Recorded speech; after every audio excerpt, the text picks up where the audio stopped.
Hello there, I'm Catherine, and I'm 31 years old.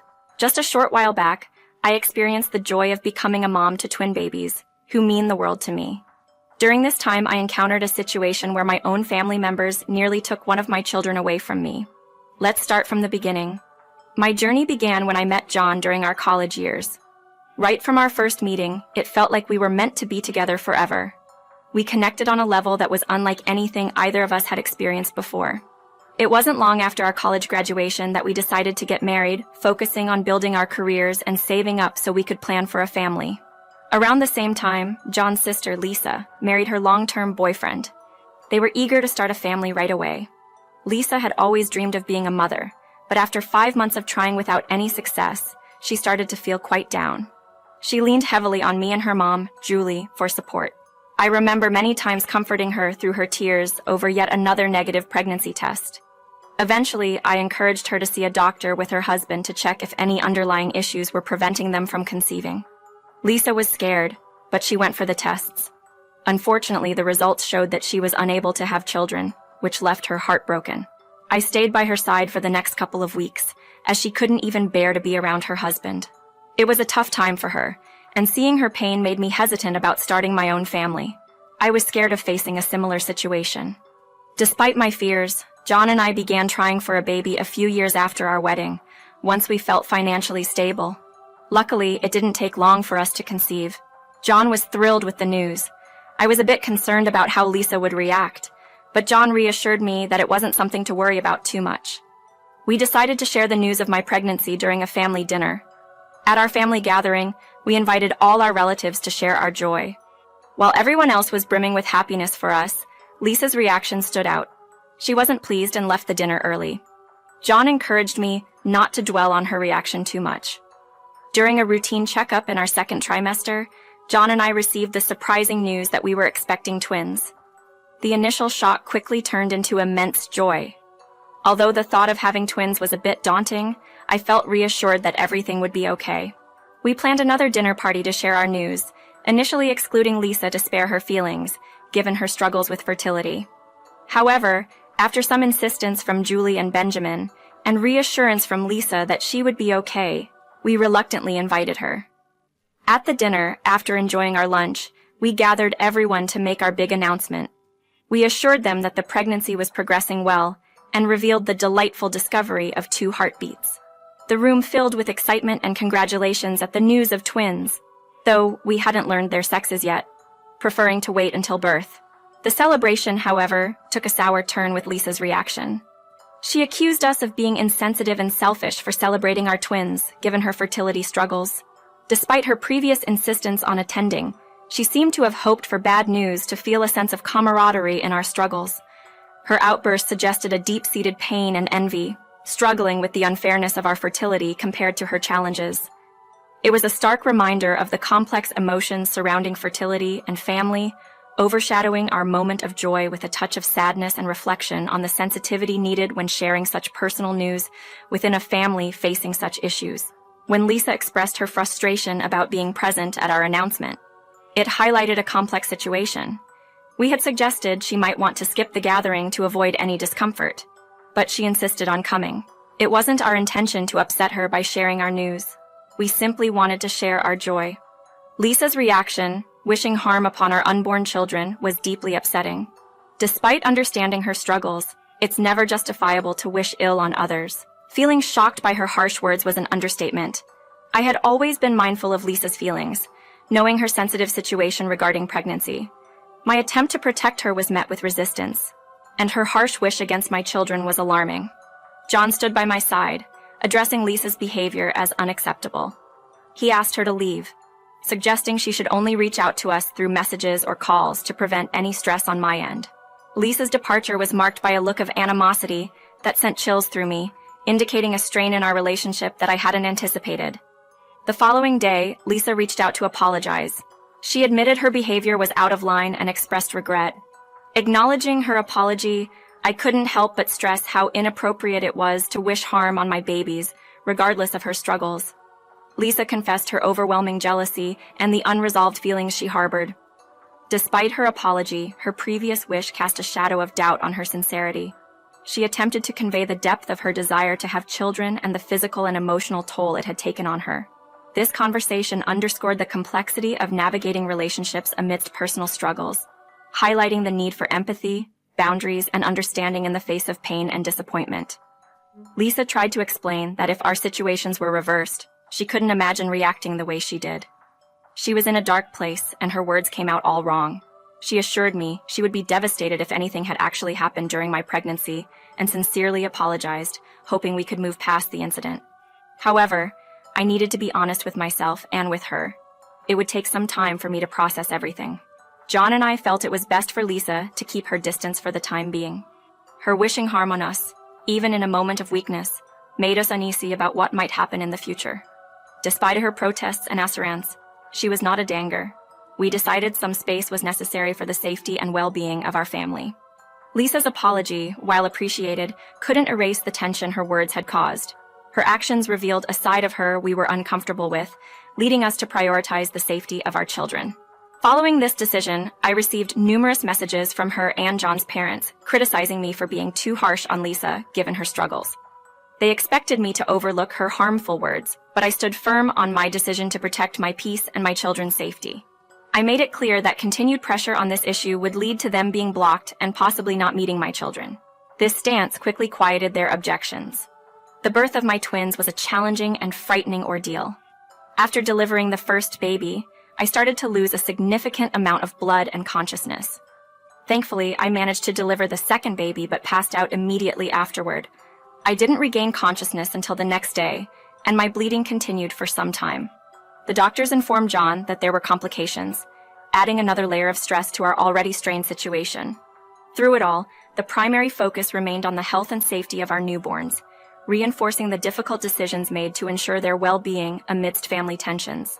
The birth of our twins was initially fraught with fear, making their healthy arrival a moment of immense relief and gratitude for us. We decided to spend the first 5 months in privacy, cherishing the early moments of our expanded family. When we finally welcomed visitors, including John's parents, their joy at meeting the babies was evident. Their admiration quickly took an unexpected turn when they suggested we give one of our twins to Lisa. This suggestion was based on their sympathy for her inability to conceive, but the idea of parting with one of our children was unimaginable to us. They argued that since the twins were a surprise, perhaps we weren't prepared to raise both, and giving one to Lisa would solve her problem of childlessness. They even went as far as to suggest we conceal the true parentage of the child given to Lisa. This proposal was shocking and unacceptable to us. Our refusal was firm, leading to a heated debate about family responsibility, empathy, and the extent to which one should go to alleviate another's suffering. John's parents couldn't understand our perspective, equating their willingness to make such a sacrifice with our situation. In response, John posed a significant question to his parents.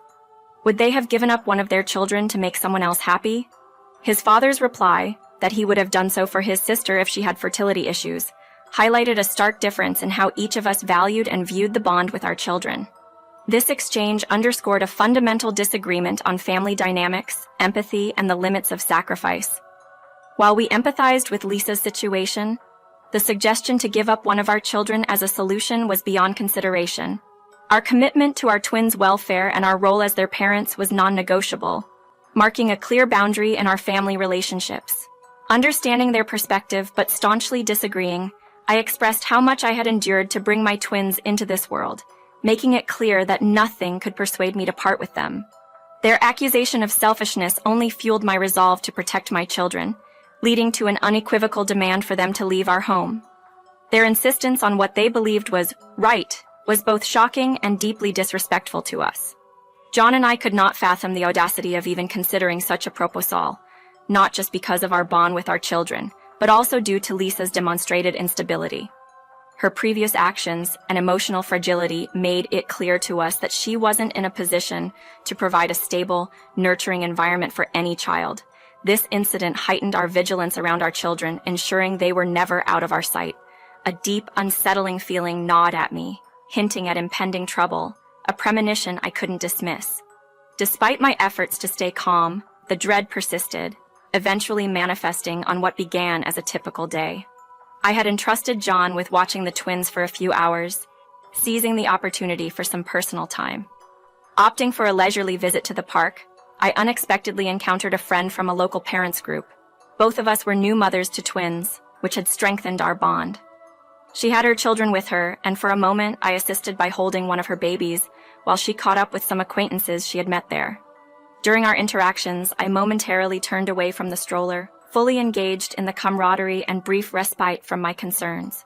After handing my friend's child back to her, I headed home, feeling a bit lighter from the brief interaction and the normalcy it brought to my day.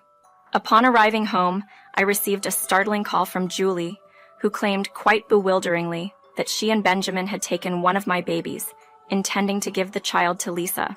Her accusation and the subsequent claim were both absurd and alarming. Julie's justification, rooted in a belief in sharing to the extent of giving away children to ensure happiness, was shocking. I immediately refuted her claims, assuring her that both my children were safe with me at home. Julie then insisted she had taken one of my babies from the park, a claim that quickly fell apart when I explained I hadn't brought my children to the park, but rather had been with a friend's child. The confusion deepened when Julie realized she had mistakenly taken another child, thinking it was mine. The situation escalated when we discovered through an Amber Alert that the child Julie had taken was the deputy officer's baby, making the matter significantly more serious. Julie's accusation that I had somehow orchestrated this mix-up to avoid sharing my children was ludicrous. The conversation shifted from incredulous to desperate as the reality of her mistake set in.